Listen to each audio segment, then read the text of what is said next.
that you give us the knowledge, the understanding, and open our minds and our hearts, Lord, to be more acceptive, to be more, Lord, to accept more of this word that is bestowed upon us so that we, Lord, when we go out there, can be your ambassadors, Lord, to be your campaign managers, Lord, so that nothing can ever happen, Lord. Father, we pray that you bless Pastor Arnold and everyone else, Lord, that is listening, that for and guide us tonight, Lord. We pray that in that mighty name of Jesus Christ, the one who is and will always be and forever. Amen. Amen. Tonight we are starting module 5.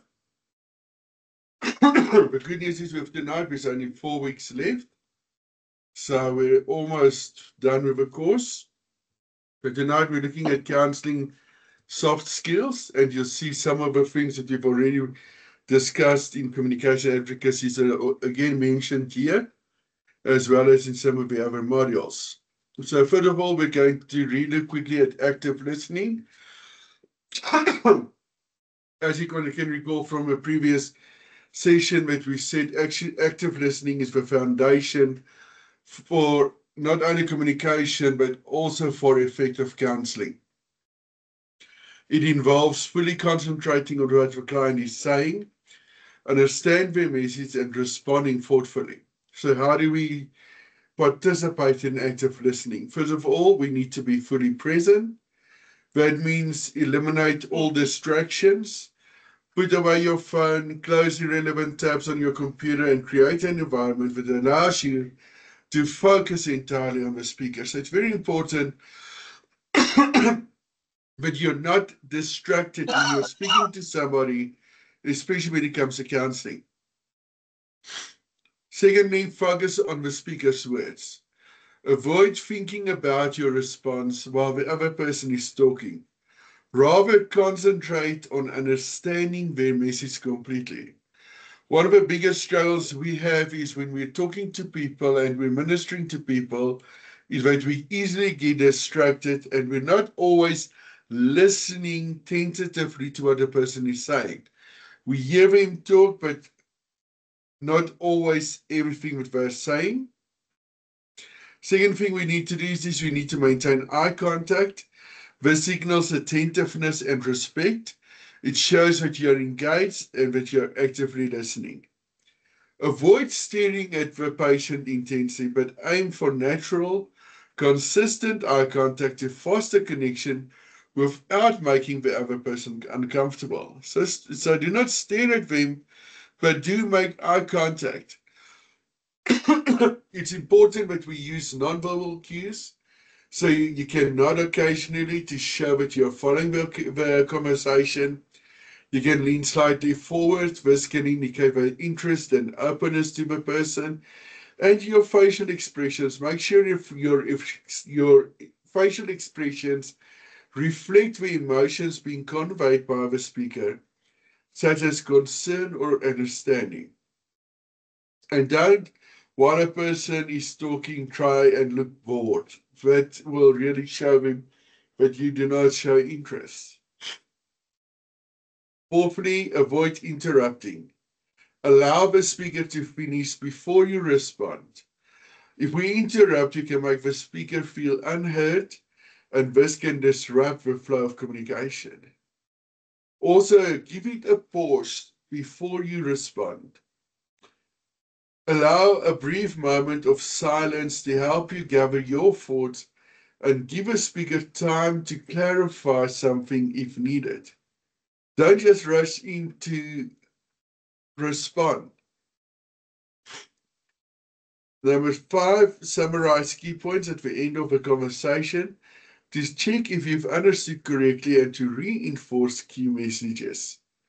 By paraphrasing is when you repeat what the speaker has said in your own words to confirm that you understood what they were saying. For example, it sounds like you are feeling overwhelmed because of work. Is that correct? So, summary of the key techniques in active listening.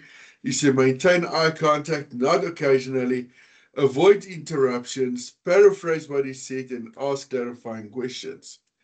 The exercise you can do to practice active listening is to go to somebody and while they speak, see how attentive you are actually listening and how accurately you can paraphrase what they are saying. So this is very important. The exercises, you'll see each lesson has an exercise that you need to do. Next is empathy. When it comes to counseling, empathy is needed. Now, what is empathy? It is the ability to understand and share the feelings of another person. It is not just about hearing the words, but connecting emotionally with a client's experience. In other words, to put yourself in that person's shoes. First of all, acknowledge the speaker's feelings.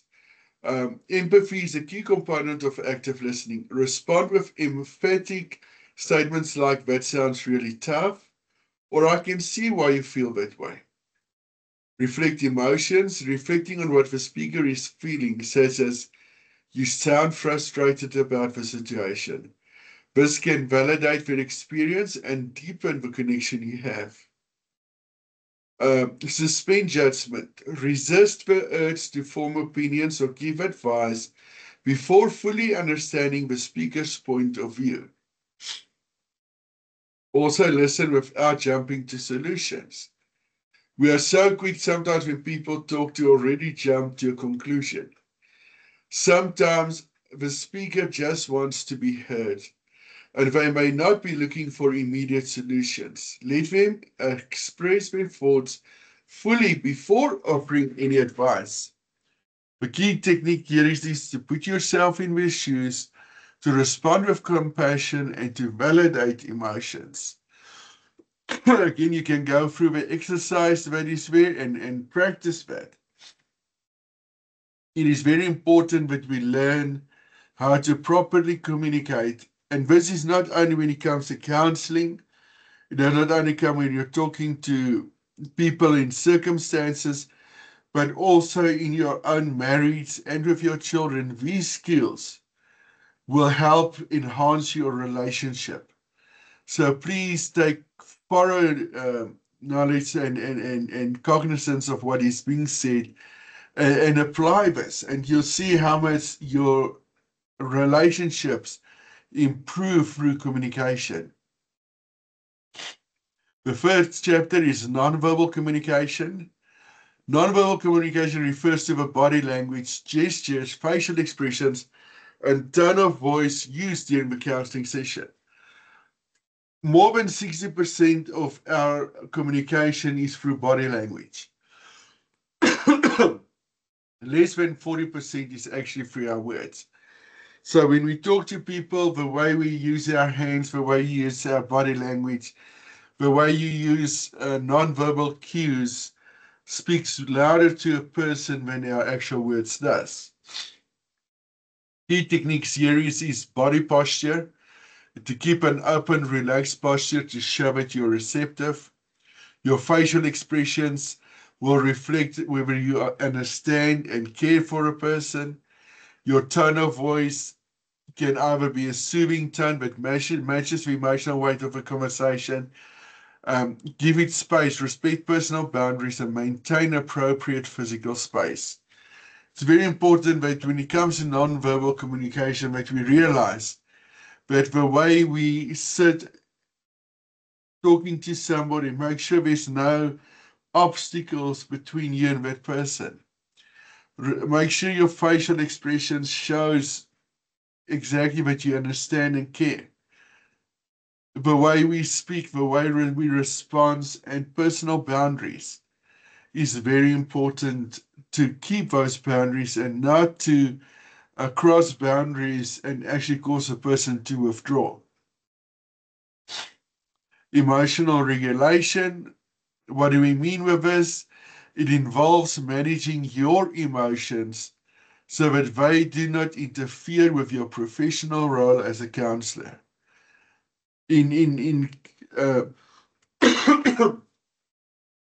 academic circles, we talk of emotional intelligence. This is the way that you handle your emotions, not to get emotionally overstimulated, overly involved. Uh, Understand your emotional triggers and learn how to control them. Use your breathing techniques to calm yourself during intense moments. And if you come to places or moments of emotional overwhelm, focus on your senses to return to a present state. It is important that we regulate our emotions, that we do not get overly emotionally involved or emotionally supercharged. When we hear what people are going through, sometimes we can get extremely angry or extremely hurt, extremely heartbroken, etc. And we need to control that so that we constantly remain calm and steady in our relationship. And when we do counseling procedures, so it focuses on the key techniques, being self-aware. So you need to recognize your emotions, exercise deep breathing, learn how to control your breathing and learn how to calm yourself down and learn how to return to a sense of a present state. It is very important that we learn these key techniques and that we are aware of our own emotional boundaries. And when we realize or experience that we're going to cross it, calm yourself down and bring yourself back to being in control and not letting your emotions take control. Next chapter is on building trust. It's very important in any counseling sessions that we do build trust and that we gain the trust of the persons that we are counseling. Trust is essential for creating a safe and open environment where a client feels comfortable in sharing their struggles. If you have not won somebody's trust, they're not going to open up to you. They're not going to share with you. They're not going to share their deep secrets with you. And you are going to struggle to help them. So the technique series is, first of all, we need to be consistent.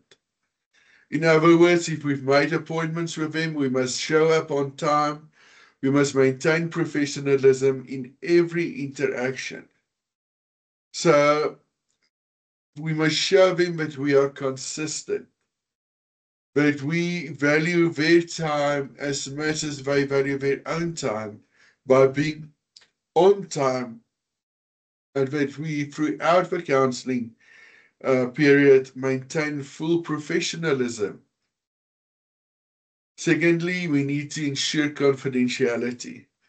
We need to assure the client that their information will remain private unless there is a risk to safety. If you've broken someone's confidentiality, you are not going to get them to trust you again. It's important to always ensure that everything you share with your client is confidential. And the third technique is in winning trust is to show genuine interest. Listen actively and respond thoughtfully to demonstrate that you care. If you are constantly on your computer or your phone while this person is pouring out their heart, they will immediately read it as that you are not really interested. You do not really care about their problem, and in the moment you do that, you lose their trust. And that person will not come back to another session. So this is why it's very important in the first part of active listening to put away all distractions so that you are able to fully show true interest in the person's problem, and that we can respond thoughtfully and thereby show that we do care. The next one, the sixth step, is open-ended questions. Open-ended questions encourages clients to share more in-depth responses and feelings. We must not always ask a yes or no question. We must rather ask the client, how do you feel, what happened, or tell me about. Questions that invite the client to elaborate. If we only use yes or no question where the person only has to answer yes or no, it restricts the conversation and you are getting nowhere. Also, we need to be patient and allow the client time to think and respond. Don't press them for an immediate answer, but allow them to ponder and to really think about their response. It is important that when we ask open-ended questions, that we actually start and engage with the client in opening up and conversing with us and sharing with us their feelings, their thoughts, and their emotions. So our questions that we give to them must be of such a nature that it will encourage them to share and to talk with you, and not just to say yes or no, yeah, I don't know, but rather listen, how did this situation make you feel? Uh, how did your parents react to this? What was the response that you experienced, the emotions experienced during this? Or tell me what happened in this circumstance. This will make them want to talk and want to share with you, and it will show them that you actually really want them to communicate with you. You know, the sad part today is many times we talk to with people and we would say to them, hi, how are you? Not because we're interested in how they are and how were their day and what did they go through, but it's simply that's how we are taught to communicate. Hi, how are you? Did you get my message? Without even allowing the person to respond to your first question of how are you? Because we're asking the question without really showing interest in how the person is doing. It's just a courtesy way of saying, hi, how are you doing? I'm doing okay. Are you okay? And we're not really. So we need to learn, especially in the modern day society, to really get people to engage with us and us engage with them.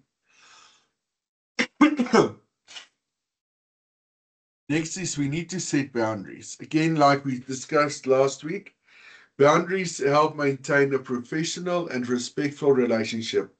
It ensures that both the counselor and the client feel safe and is supported. At the start of your counseling session, you need to define limits clearly.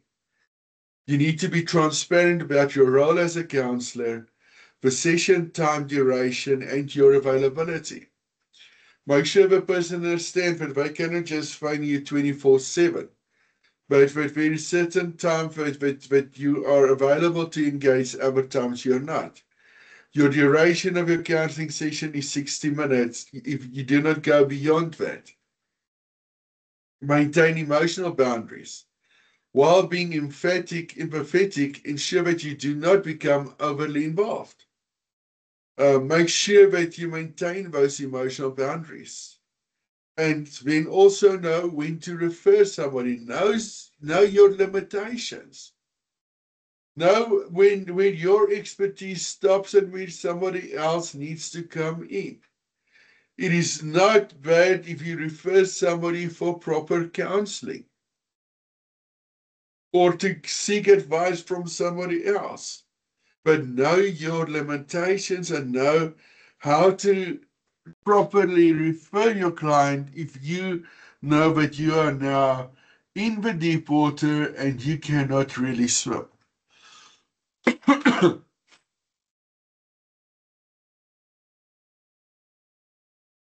Next, we're looking at problem solving and critical thinking. Effective problem solving helps clients identify practical solutions to the challenges that they are facing. So first of all, help a person to break down the problem. This will ensure that the client sees the situation more clearly if you divide it into smaller, manageable parts. Sometimes a person feels overwhelmed, but as you break this up into smaller segments, the person actually will see more clearly and sometimes even see the solution beforehand, even before you get to the next step of exploring the options. Once you have break down the problem and you help this person to see the situation clearly, you help him to explore some possible solutions. So give him some scenarios and help him to discuss it and see maybe if we do this or maybe if you do that, how will this affect you or how will this help you? Asking questions and around the possible solutions will help him. And then collaborate. This will empower the client to take an active role in developing solutions. Don't just tell them what to do, but ask them to participate. Ask them to also think of ways or ideas that can assist them in their situation. By collaborating with a client, you empower them to take a more active role in developing their solutions. The next step, and I believe this is the last one, is self-reflection and growth. As a counselor, you need to do regular self-reflection. This will allow you to assess your own performance and as you learn from each session and you grow professionally. We all need to, even as chaplains, we need to constantly self-reflect. Ask ourselves, where do I come from? Where am I now? What is my circumstances? Have I grown spiritually? Have I grown more maturely? Or have I slacked a bit? Do I need some areas of improvement? How do we do self-reflection? By practicing mindfulness. So we need to be aware of our own emotions, our thoughts, our biases while listening. Mindfulness helps us to remain focused on the other person's words and emotions rather than being distracted by our own internal responses. You need to regularly practice active listening.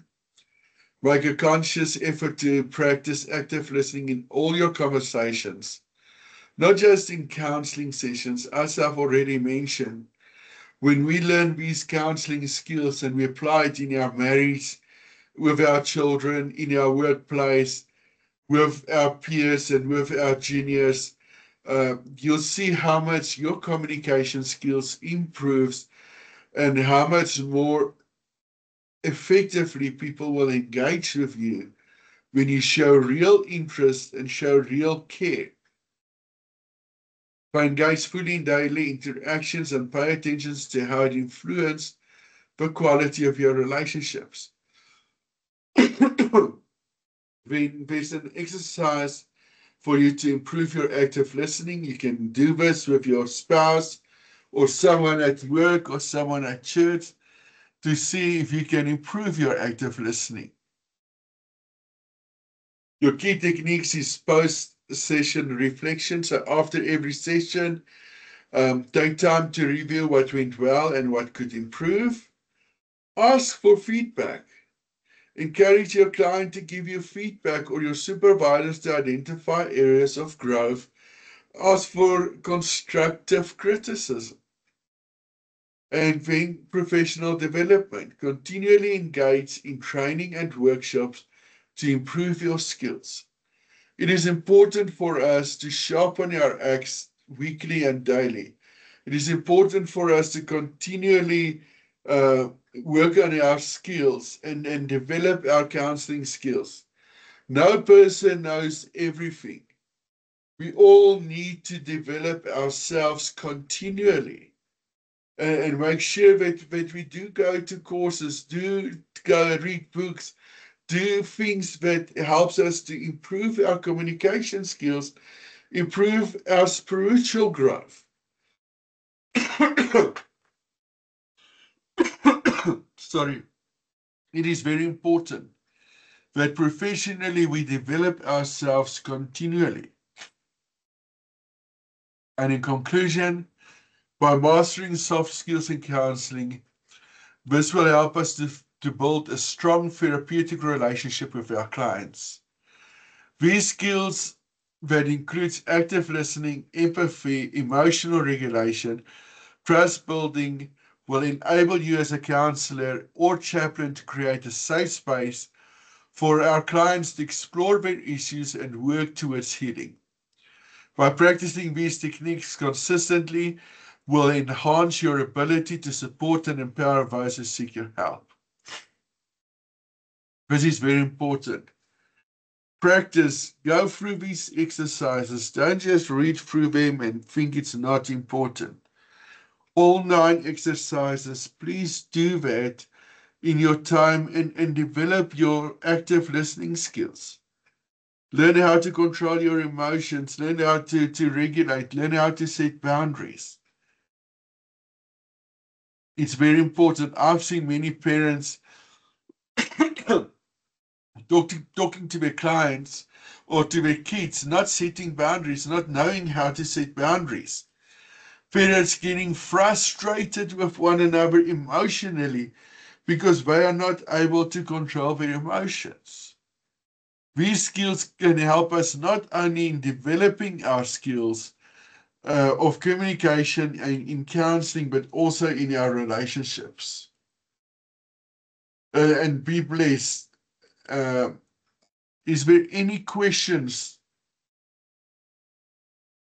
Any questions? Everybody clear? Again, all assignments must be submitted by the 12th of January. No late submissions will be accepted. You all have time till the 12th of January. There's 3 more lessons to be done in the next 3 weeks when we are finished with this course. So thank you for your faithfulness in attending. I'm going to ask Chris to close for us in prayer tonight. All right. Can everyone hear me? We can hear you. Perfect. Let's bow our head in prayer.